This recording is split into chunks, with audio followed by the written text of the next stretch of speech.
né? Então, o que eu vou falar para vocês aqui é minha verdade até hoje, porque amanhã a nossa conversa pode me alterar e amanhã eu estar falando outras coisas, tá?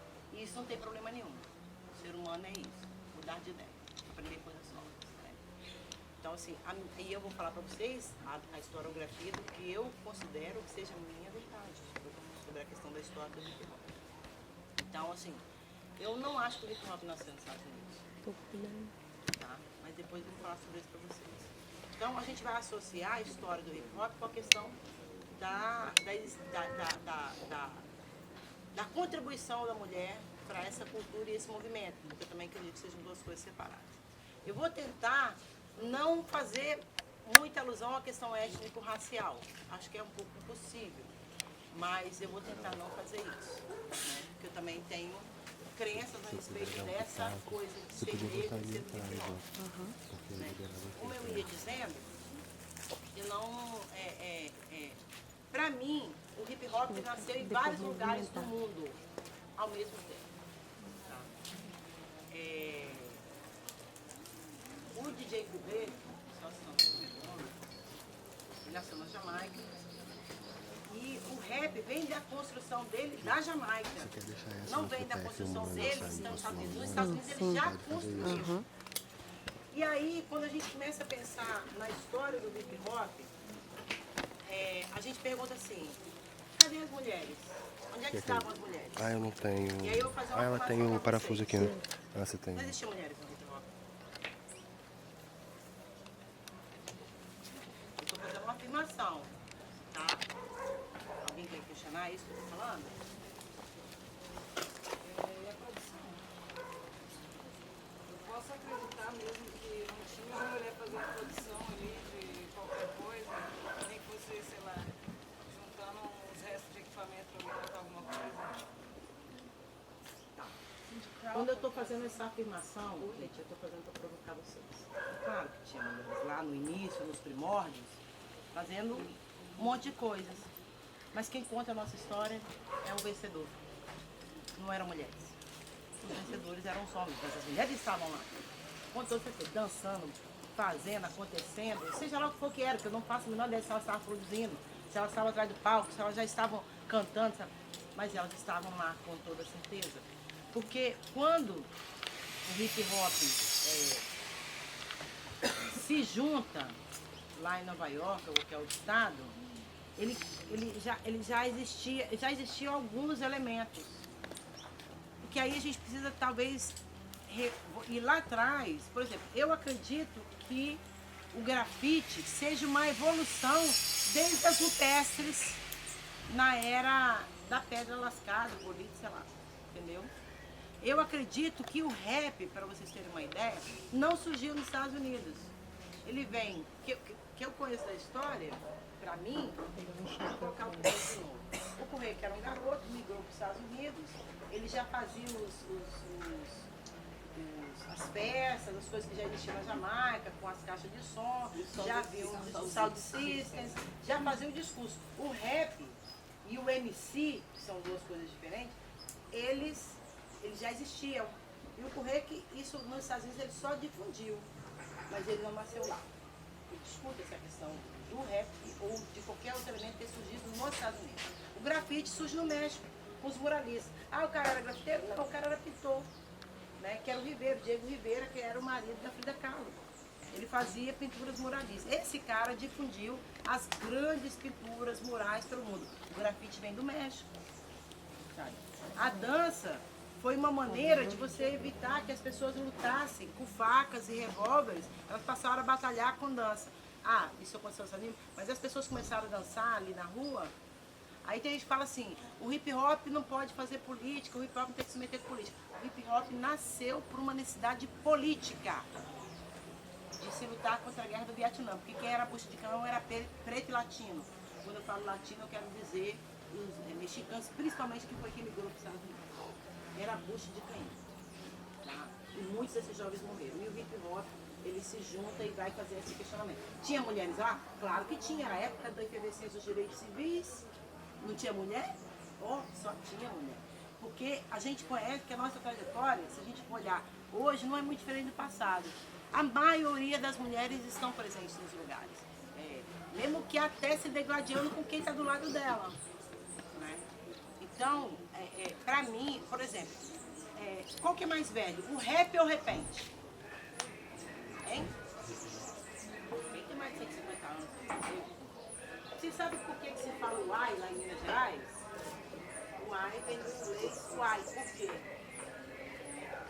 Então, existiam pessoas fora do Brasil que vinham para cá e viam coisas e difundiam outros lugares de outra maneira, assim como a gente absorveu muita coisa. Beat vem do México, nos Estados Unidos isso se juntou porque já existia a dança de rua desde a década do finalzinho da década de 20, nos Estados Unidos com o sapateado, que era a dança de rua da época, era o sapateado, e aí tem uma história por trás de que isso existe. Isso se juntou ali e tal, não era junto. Né? O DJ, cara, o DJ existe desde que a música existe, eu acho, praticamente. Né? Claro que com as limitações da época, que não existia. Esqueci o nome. Não, mixer. O mixer, não existia mix, então os caras se viravam. Eu sou de uma época que a gente usava fita cassete, alguém sabe o que é aqui? Misericórdia, que beleza, né? Eu quase nem sei. Para quem não sabe, fita cassete é uma coisinha desse tamanho, de plástico, tem 2 buraquinhos e duas bobinas. Duas bobinas, né? Esses buraquinhos são bobinas. E a fitinha é onde gravava a música. Então, quando a bobina ia virando, a fitinha vinha reproduzindo o som. E a gente não tinha dinheiro. O que a gente fazia? Quebrava, a gente colava com durex. E o Space da Minas tem uma música que fala justamente disso, fita colada com durex. Porque era essa a nossa realidade.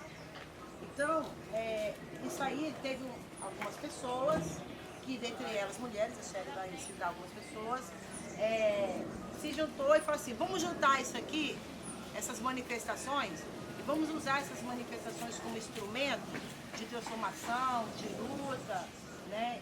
E é o que a gente pode fazer e tal. E aí isso aconteceu nos Estados Unidos, mas da construção de outros lugares, tá? Eu até quero complementar que já há uma discussão sobre o break.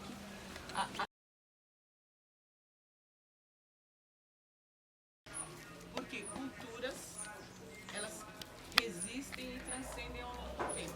O movimento, se você alcançou o objetivo, ele não necessariamente precisa mais existir. E aí eu vou para falar a partir da primeira e mais antiga organização de hip hop, que diz que a cultura hip hop é composta de 5 elementos.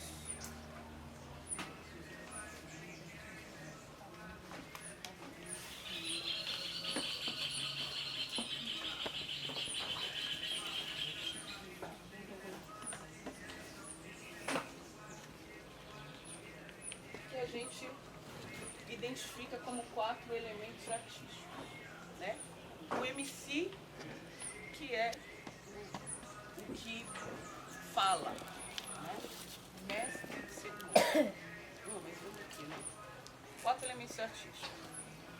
O elemento breaking, né? Então vocês já devem ter ouvido B-boys e B-girls, que significa breaking, girls que breaking, boys, que são aqueles que dançam. Então as modalidades anti-sociedade, você está sendo, de repente, um vândalo, né? Porque você está agredindo. Porque para eles, assim, o ideal é tudo limpo, né? Tudo muito... Sem que você... Branco, preto e cinza. Que foi o que o meu prefeito, meu ex-prefeito fez. Onde tinha grafite, eu sou de São Paulo, né?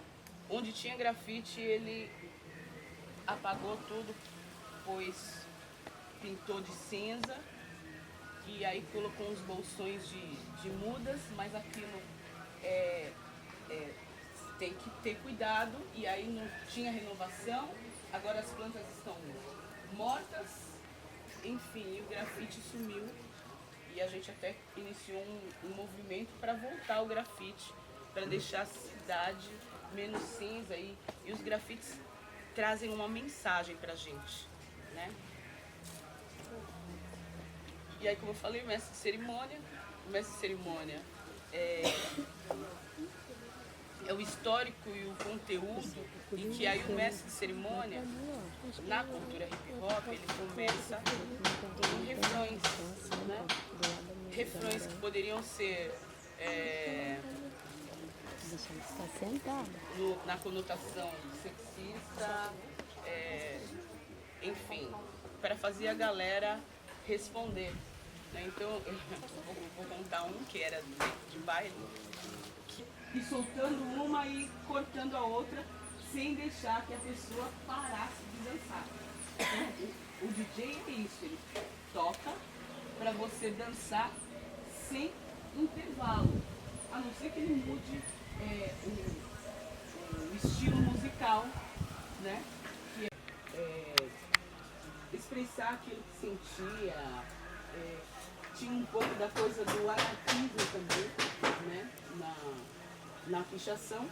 E aí vem o grafite já com